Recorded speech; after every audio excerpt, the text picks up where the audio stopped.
local authorities and how they responded. You will notice, as I mentioned to some people when I was chatting over lunch, that quite a lot of these are actually cities, and we acknowledge that they have different challenges from us. But there are some transferable learnings and ideas that are very relevant. It's just they are ahead of the game, and that's why we have it. They have responded earlier, essentially. We're going to flip between the different ones. I'm just going to start with Carlisle. So their resolution was actually quite clear in that they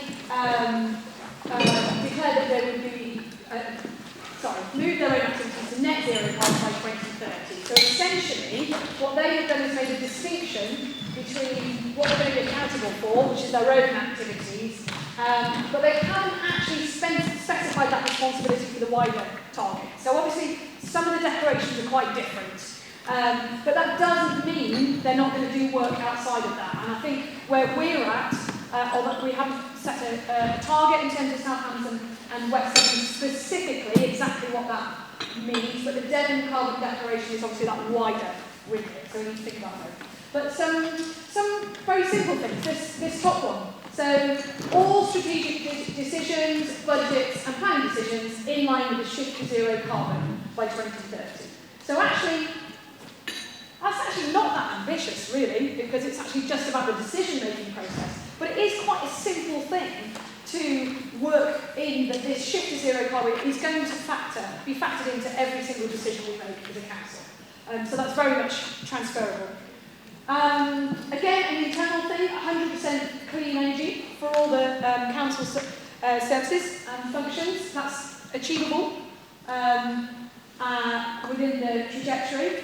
So, third point, looking at citizens' assemblies, and I'm not sure how much everybody in the room has seen about declarations around the country, but most councils are building on that concept of a citizens' assembly to ensure that plans are representative of the communities that they work in. There is some science behind how you ensure those citizens' assemblies are representative and how they are made up, because of course you can imagine that those people who are hugely motivated by this might come to the fore and want to sit on that assembly, but then that's not very representative of everybody and doesn't maybe tackle some of the issues, perhaps like that fuel poverty side. So it's really important that those assemblies are representative of a broader base. And Devon, that is built into Devon's plan, but how does that cascade down? So that will be something like so their action plan, a bit more achievable, 12 months for starters. And then lastly, just this point about that whole convening bit.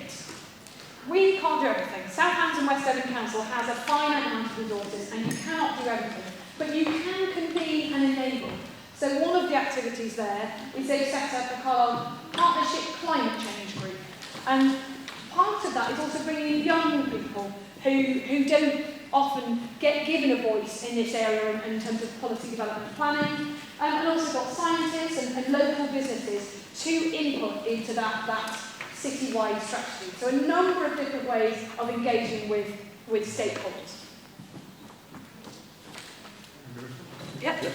So I'm going to do just talk very briefly about Bristol, which is obviously a very different sort of setup to what you've got, though I think probably had a bigger cut in its resources from central government than maybe you had as an urban authority. But either way, I was going to pick out a couple of things, again, not because it's what you could do, but because it demonstrates an approach which seems to be getting some traction. So they were actually the first council to make a declaration, carbon neutral by 2030. They included both production emissions, so the sort of electricity, energy use, transport related stuff, but also consumption emissions. So the carbon embedded in everything we do and buy, which is quite an ambitious scope, as we say. And they've seen that as a pledge for the city as a whole. We can go to the next slide. I'm not going to go through all of these. They are doing, in fact we're doing for them as the Centre for Sustainable Energy, we're doing a detailed analytical bit of work with Ricardo and Eunomia covering some of the other sectors to understand what the trajectory looks like to get to net zero. How fast all the buildings need to be retrofitted? How much reduction do you need in car use? How many electric vehicle rates of change do you need? And understand how that's different from what historically has been achieved in terms of those sort of processes. So we can really understand what is going to have to be different and what we might do about it. But the most important thing I want to highlight here is something which it's a bit like what Carlisle do, but we're sort of doing it on a slightly wider basis. So they, partly because of sort of cuts, took the view that they should basically go, look, hands up, we can't do everything anymore. I would challenge you anymore, they never did everything. No local authority does everything. Most stuff that happens in a local area, local authority doesn't come anywhere near. But they basically went, well, we're going to have to sort of rely on other people and really work together. And what they've developed is, which they actually nicked from New York, so they were being quite pretentious in their sort of reach, is what they call a one city approach. The heart of that is actually something very simple. They have an invite list of the chief execs and senior organised leaders, if you like, across the city, from businesses and their sort of associations, the third sectors, the charitable organisations, voluntary organisations, and the public sector. And once every 6 months, they get them in a room together for a whole morning and talk about issues that affect the whole city. And the purpose of it is to develop a common sense, shared sense, of what we're trying to do about it. And the mayor has a big thing about big ask, big offer. So a lot of people come to the council and go, we need you to do this. Why aren't you doing that? What are you doing about the following? And this is basically acknowledging that A, the council can't do most things because of resources, but also just because of its reach. But it's using its convening power to get people in a room, and actually what quite often happens, someone in the room goes, well, I can help you with that. It's nothing to do with the council, but the convening means you start to build these sort of partnerships and shared sense. That's going from dealing with homelessness and period poverty and issues at that sort of social inclusion end of things, right through what's become very prominent in it, which is the climate emergency.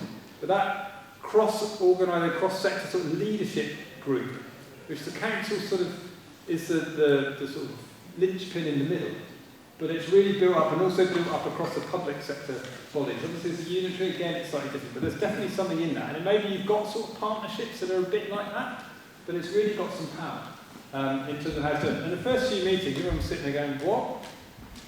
You know, really, it kind of took some time for people to get into, oh, right, it's because we've all got to actually sign up to what we're trying to do, because this is about the place we all work in, we all live in, we all have relationships with, and how we use that.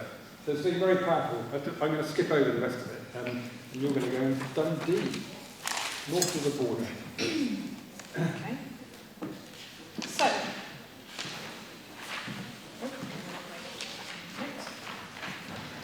So, again, just to pick out a few bits from Dundee. Dundee have really led on the electric front. So they've got the largest EV fleet of any local authority in the country. And so part of how they've done that is looking at their fleet of vehicles, and as they've come to the end of life, they haven't replaced them with diesel models, they've replaced them with EV. And gradually, that's been the start of the process, and they've converted over. But they've also looked broader than that and thought about what are the city's taxis and other vehicles, and looked at their licensing to promote EV taxis as well. So, other points, obviously this whole thing that we're talking about is the chicken and egg with EV cars. It's not just buying the car, they have to have the infrastructure to support it, to give people the confidence that they're not going to be stranded in the middle of nowhere without any fuel. And so they built up a network of charging points. And I think one of the things, I actually saw a presentation from Dundee, and one of the things he made the point of, and another local authority did, is actually some thought really needs to be put into where those EV charging points are, because you might have a car park there, and that does seem an absolutely logical place to put your EV charging point, but it's not always ideal. There is some thought that goes into where they need to be. And so there are big strategies behind that, and I guess that needs building into thinking. The other thing here on the left, you'll see there's a nice logo for Drive Dundee Electric, and I think this is part and parcel parcel of what I didn't hear an awful lot of is this engaging the public with what you're doing, making a big deal out of this initiative of Drive Dundee Electric, and getting people on board with what they're trying to achieve. I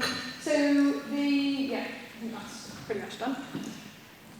Some other interesting elements that are, in our levers, there's much smaller things that we can do and much larger things. So they've got these really big commercial angles going on here in terms of this Jive, which is a big commercialisation initiative of hydrogen buses, and they've also got the Mill, which is a partnership around smart mobility solutions. Yeah. Hello, sorry, Dundee's a city. Yes. So we are two rural authorities. Yes.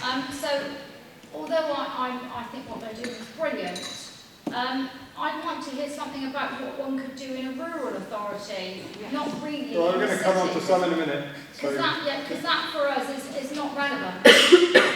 What I would say is relevant is they've used the branding to create a sense of a shared purpose, as Lou was just saying, that actually anyone can use and feel like they're part of something, and they get sort of acknowledged for that. The other thing they're doing, which is the point there, the Mill, is they're thinking about how these innovations and their role in it can help develop economic value for their area. Exactly. So they're kind of turning the full circle. So it's not just about, we just got to get some EV charging points in. They're thinking about how you shift from that into how does this become something valuable. That's not necessarily that's the right example for you, but there are definitely things they're doing that are relevant. So that was one of the things to highlight, really. It's not that I'm not suggesting we go away, you guys go away and can do this. I'm highlighting that here there is a business opportunity, and that the low carbon agenda can tie in with the economic opportunity. For example, let's think of you have got an ageing demographic. You also have hugely topologically challenging hills, which means that putting people on bikes is really difficult. The question is, Isla have just come out with a new e-bike, and they're targeting an older market. Is there a business opportunity that could tie those together? So it's only an example of what they've done, and clearly it needs to be made relevant to what you guys are doing and your particular issues. And some of these other things, the other three on here, are all things completely within your grasp. In terms of the cycling infrastructure, is absolutely necessary to stimulate people to get out of their cars, perhaps in a certain locality, whether it's 5 miles from the centre of, say, Kingsbridge or Salcombe. And then this whole scenario around parking and whether there is something innovative around the solar charging aspect of that, to try and get over barriers where you might not have the electricity supply to be able to do that and the cost of putting in the EV. So all we're trying to do is show you some examples and think about how can they be relevant. Although Nicky makes a good point, we do have towns. Tavistock, Salcombe, Ivybridge. In Ivybridge they're running taxis, so we can definitely take on this particular idea. So I just would like to see something. Unfortunately, there are not very many rural examples. So I would love to be able to put them up here, but there aren't. We are going to come on to a few. One of the challenges, to actually be the exercise we're doing after this, is how is it that you get to be on this slide in 5 years' time, and you're being your chief exec and your leader of the councils being called up to get an award for the leadership you've shown in as a rural district council on climate emergency. So we'll come on to that, but I recognise that it is an area. Rural authorities, it's one of the biggest struggles.